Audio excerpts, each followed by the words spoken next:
Way back over 4,000 years ago, a single conquest in ancient Mesopotamia didn't just end a war, it actually invented a whole new way of ruling the world. So today, we're going to dive into how the Akkadian Empire's takeover of Sumer created a blueprint for power that we'd see echoed for thousands of years. Now, I know that's a bold claim, but this one event truly laid down the foundation for a political model that would, kind of dominate world history for millennia. What happened between the Akkadians and the Sumerians? It literally changed the game. Okay, so what was it about this particular conquest that made it such a huge turning point? To really get that, we need to look at what made it so different from every single conflict that came before it. And, historians are pretty much all on the same page about this. They see it as a fundamental shift, one of those really rare moments where the world just pivots. And the reason why is actually pretty straightforward. This wasn't just about a new king sitting on an old throne. Nope, this was the birth of a completely new way of thinking about power. It was the leap from a single city ruling itself to a vast, sprawling empire. A whole new scale of power had just been invented.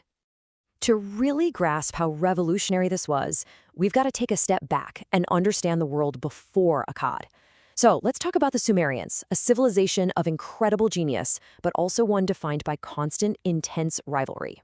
I mean, the Sumerians were just brilliant.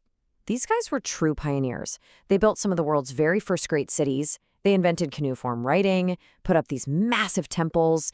They perfected complex systems of government and irrigation. To put it simply, they were incredibly advanced. But, and this is a huge but, for all of their cultural and technological genius, the Sumerians had one critical, fatal weakness. Politically, they were just hopelessly split up, always at war with each other. You see, their world was basically a collection of fiercely independent city-states. Think of each city as its own little country. Uruk, Lagash, everyone with its own king, its own army, its own separate agenda. Now, this constant competition definitely fueled innovation, but it also left them wide open and incredibly vulnerable. And right into this messy, divided world steps a new kind of leader. It's time to meet the man who would completely change the course of history. Sargon, the empire builder. This guy, Sargon of Akkad, was one of history's first great unifiers. He looked at this whole system of warring Sumerian cities and he saw an opportunity.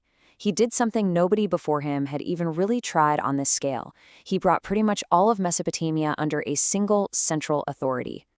So, how'd he pull it off? His playbook was this amazing mix of military power and political genius. First, he built a really strong, coordinated army. Second, he used that army to just systematically pick off the divided Sumerian cities, one by one. And third, and this is the absolute key, he didn't just win the battle and go home. He created a system to maintain control long term. And that system is what we're going to dig into right now. What exactly makes an empire different from a city-state? Let's break down the actual mechanics of how you build one. It all comes down to scale and centralization, right? A city-state, its power is local. It governs itself and the farms right outside its walls. An empire, on the other hand, is a whole different beast. It rules over many different peoples across a huge territory. Power shifts from dozens of little rivals all fighting each other to one dominant authority calling all the shots.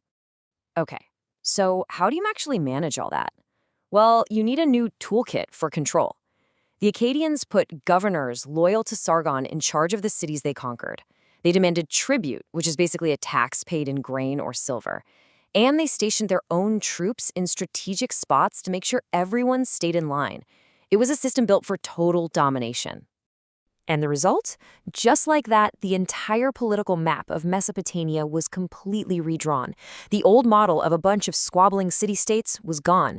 It was replaced by a brand new reality, one powerful central state that was determined to dominate everybody else. But what about the Sumerians themselves? I mean, were they just wiped off the map? Not at all. The legacy of this whole thing is way more complicated and way more interesting than you might think. It's easy to think that when one group conquers another, that's it. Their culture gets erased. But history is almost never that simple. Sumerian culture didn't disappear. In fact, what happened next is maybe the most fascinating part of this entire story. So, on the one hand, yeah, the Sumerians lost their political independence, their local kings, their armies, all of it, gone. But look at what didn't go away: their religion, their cuneiform writing system, their models for law and administration, and their incredible literature. All of it survived. So, in the end, the Akkadians didn't destroy Sumerian civilization.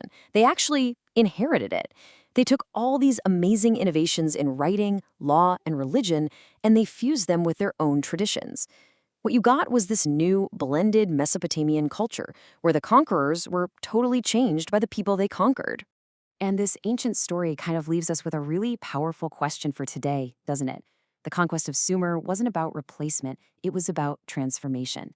It really makes you wonder how often that's the true story of conflict, not just in the ancient world, but right now. Maybe it's never just about who wins or loses, but about how everyone involved is changed forever.